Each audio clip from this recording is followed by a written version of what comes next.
मराठ्यांच्या दैदिप्यमान इतिहासात सुवर्ण अक्षरांनी कोरल्या गेलेल्या उंबरखिंड रणसंग्रामाचा 365वा विजय दिवस सरनौबत नेताजी पालकर यांचे जन्मगाव असलेल्या चौक येथे मोठ्या उत्साहात साजरा करण्यात आला।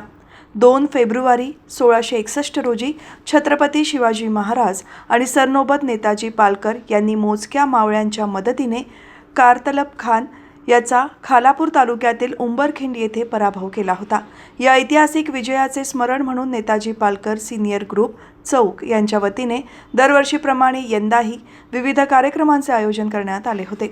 यावेळी चौकच्या सरपंच रितू ठोंबरे, पोलीस निरीक्षक सचिन पवार, तुपगावचे सरपंच रवींद्र कुंभार, चौक प्रभारी विशाल पवार, पोलीस उपनिरीक्षक शिवाजी जुंद्रे आणि शोभाताई देशमुख यांच्या हस्ते शिवप्रतिमेला आणि सरनौबत नेताजी पालकर यांना अभिवादन करण्यात आले। विजयाप्रित्यर्थ जन्मस्थळ ते चौक आणि तुपगाव ग्रामपंचायत आवारातील नेताजी पालकर यांच्या स्मारकापर्यंत भव्य मशाल रॅली काढण्यात आली।